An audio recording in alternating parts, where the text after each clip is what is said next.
দৈনিক উজ্জীবিত বাংলাদেশ, এই যে দেখেন সিদ্ধিরগঞ্জে কথিত বিএনপি নেতার তাণ্ডব, দোকান লুটের পর জমি দখল, এই আজকে পত্রিকা, আপনাদের নারায়ণগঞ্জ পত্রিকায়।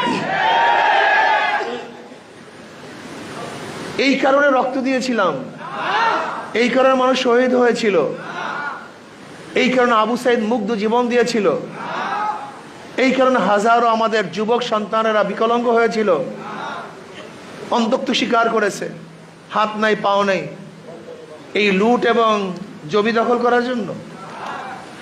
আপনি গিয়ে দেখেন এই নারায়ণগঞ্জ থানার মধ্যে মিথ্যা মামলার পাহাড়, এই মিথ্যা মামলার পাহাড়ের জন্য আবার আমরা আন্দোলন করেছিলাম। অবৈধ হত্যা করার জন্য কি আন্দোলন করেছিলাম? মানুষের উপর জুলুম করার জন্য আন্দোলন করেছিলাম? এর জন্য তো আন্দোলন কেউ করি নেই। শুধু নির্বাচন নির্বাচন, আমরা সবাই তো নির্বাচন চাই, নির্বাচন চাই না এমন কোনো রাজনৈতিক দল নেই, সবাই নির্বাচন মুখী আমরা। কিন্তু নির্বাচন কবে দিবেন? কালকেই। হবেটা কি? আগামীকাল যদি নির্বাচন দেন সুস্থ হবে, অবাধ হবে, নিরপেক্ষ হবে, গ্রহণযোগ্য হবে, লাভটা কি? সংস্কার করার আগে যদি আপনি নির্বাচন দেন, সেই নির্বাচন তো প্রশ্নবিদ্ধ নির্বাচন হবে, মানুষের আশা এবং আকাঙ্ক্ষার প্রতিফলন হবে না, মানুষ ভোট প্রয়োগ করতে পারবে না, আবারও দখলদারি হবে, চাঁদাবাজি হবে, কালো টাকার সরাসরি হবে। এই নির্বাচনের জন্য আমরা আন্দোলন করি নেই, সংগ্রাম করি নেই। আমরা কি চাই? আমরা চাই ইসলাম হুকুমাতের ভিত্তিতে সাম্য, মানবিক মর্যাদা এবং সামাজিক ন্যায় বিচার প্রতিষ্ঠিত করতে চাই, যেখানে ঋষি, কামার, মজদুর, জেলে, তাঁতি, মুসি, যেখানে সাদা এবং কালো, যেখানে মুসলমান, হিন্দু, বৌদ্ধ, খ্রিস্টান, যেখানে ধনী এবং গরিব, শিক্ষিত, মূর্খ, যেখানে পুরুষ এবং মহিলার প্রত্যেকটা নাগরিকের ন্যায্য অধিকার প্রতিষ্ঠা করা হবে,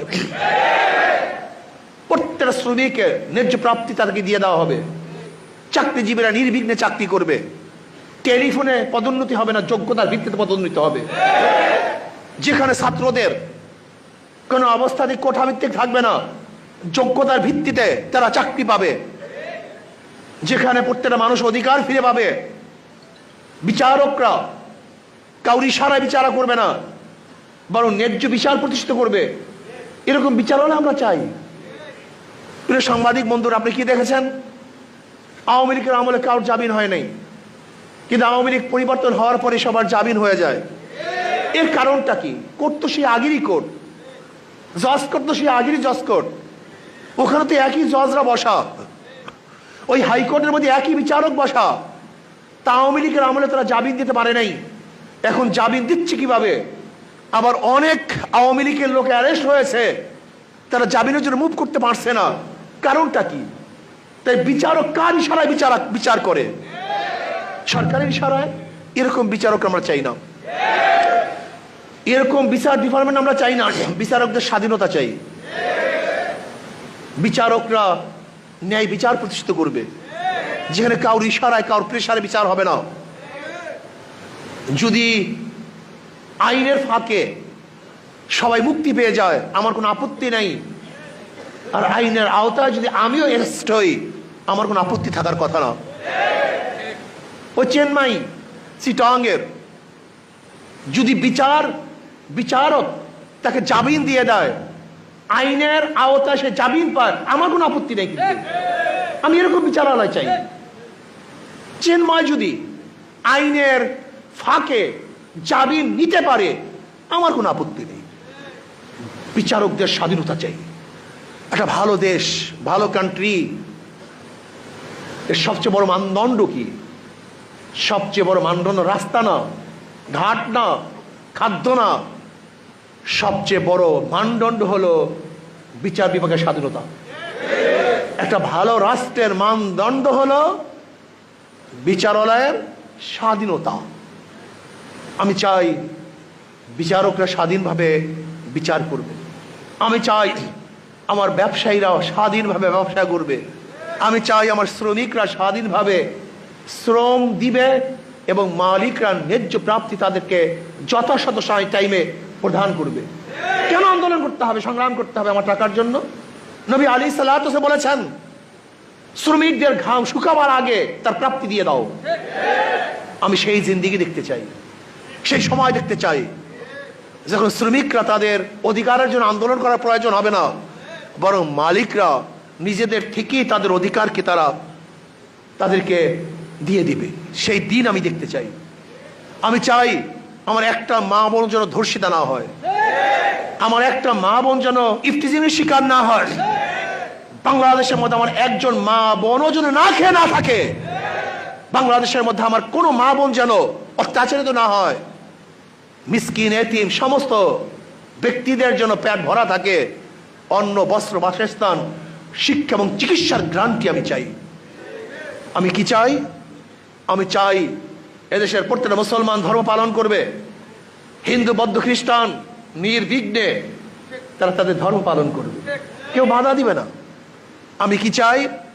আমি চাই এদেশের প্রত্যেকটা মানুষ যেন সুখে শান্তিতে বসবাস করতে পারে, সেরকম একটা দেশ আমরা চাই। আমি কি চাই? আমাদের দেশের উপরে কোনো বিদেশি শক্তি যেন আঙ্গুল তুলতে না পারে, চক্ষু তুলতে না পারে। যদি কেউ তুলতে চায় সম্মিলিতভাবে ঐক্যবদ্ধভাবে প্রতিহত করবে ইনশাআল্লাহ। আমরা ঐক্যতা চাই, জাতির ঐক্যতা চাই।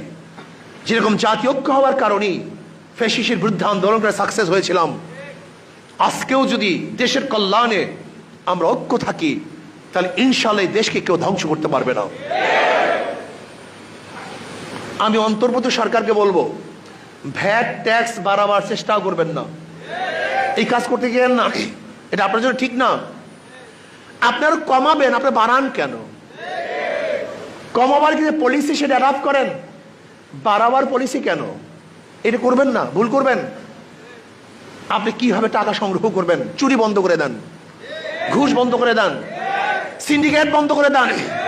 যদি ব্যবসায়ীদের সিন্ডিকেট বন্ধ করতে পারেন, দ্রব্যমূল্যের দাম এমনিতেই কমে যাবে। চুরি বন্ধ করতে পারেন, তাহলে ইনশাল্লাহ আমাদের রেমেডিস এমনি বাড়তে থাকবে। আপনি বিদেশে যারা আছে আমাদের রেমেডিস যোদ্ধা, তাদের উৎসাহিত করেন বেশি বেশি টাকা প্রেরণ করার জন্য, ইনশাল্লাহ আমাদের অর্থনীতি চাঙ্গাও হয়ে যাবে। আপনি কি করবেন? শক্ত হাতে দেশকে পরিচালনা করবেন। এর জন্য সরকার কি বলা হয়? শাসক বলা হয়। কি বলা হয়? আপনি শাসন করবেন না, খালি আদর করবেন, আপনি সরকার চালাতে পারবেন না। মনে রাখতে হবে আপনার নরম হতে হবে, আপনার গরম হতে হবে। আপনি শুধু নরম হবেন, মজার মজার কথা বলবেন, এনজিও কায়দায় কথা বললে দেশ চলবে না। শাসকের কায়দায় কথা বলতে হবে, নরম গরম থাকতে হবে। আপনি মনে করেন এনজিওর মতো যেরকম পার্সু করলে একজনকে নরম নরম কথা বলে পার্সু করতে হবে, এই নরম নরম কথা এদেশের মানুষকে শাসন করতে পারবেন না। নরমও লাগবে, গরমও লাগবে, কিন্তু ইনসাফ ভিত্তিক নরম লাগবে, ইনসাফ ভিত্তিক গরম লাগবে, অন্যায় জুলুম ভিত্তিক নয়। যদি ইনসাফ ভিত্তিক নরম গরম করতে পারেন তাহলে আমাদেরকে শাসন করতে পারবেন। আর ইনসাফ ভিত্তিক যদি আপনি জুলুম করতে চান তাহলে এদেশের মানুষ কিন্তু আপনার বিরুদ্ধে আবার আন্দোলনে ঝাঁপিয়ে পড়বে। বাংলাদেশের মানুষ কোনোদিন কারোর পায়ের নিচে মাথা নত করে নাই, করবে না। আমরা স্বাধীন চেতা, ব্রিটিশ আমাদেরকে রুখতে পারে নাই, পাকিস্তান আমাদেরকে থামাতে পারে নাই, এই আওয়ামী লীগের হাজারো জুলুম অত্যাচার আমাদের নিবৃত করতে পারে নাই। আমরা সেই স্বাধীন লোক। এই জন্য মনে রাখতে হবে বাংলাদেশের মানুষ যদিও গরিব কিন্তু স্বাধীন চেতা। আপনি দেখেন না কয়েকদিন আগে ভারতের লোকেরা ওই বিজেপি কিছু না কিছু করতে চেয়েছে, বিএসএফ কি না কি করবে আমাদের দেশে, দেখছেন সাধারণ জনগণ কাঁচি নিয়ে দাঁড়িয়ে গেছে। এরা সেই জাতি, এরা কারোর পার নিচে মাথা দিতে জানে না, মরতে জানে, মরতে জানে কিন্তু নত হতে জানে না। এর জন্য বলবো আসুন আমরা সম্মিলিত ভাবে দেশটাকে গড়ার চেষ্টা করি।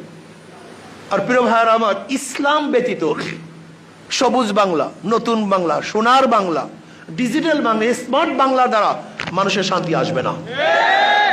দেখেছি অনেক বাংলা, এবার ইসলামী বাংলা দেখি না। নতুন বাংলা দেখেছেন, সবুজ বাংলা দেখেছেন, সোনার বাংলা দেখেছেন, ডিজিটাল বাংলা দেখেছেন, স্মার্ট বাংলা দেখতে গিয়ে তো একেবারে ভাঙ্গেই পড়তে এসছে। এবার আসুন ইসলামী বাংলা দেখি।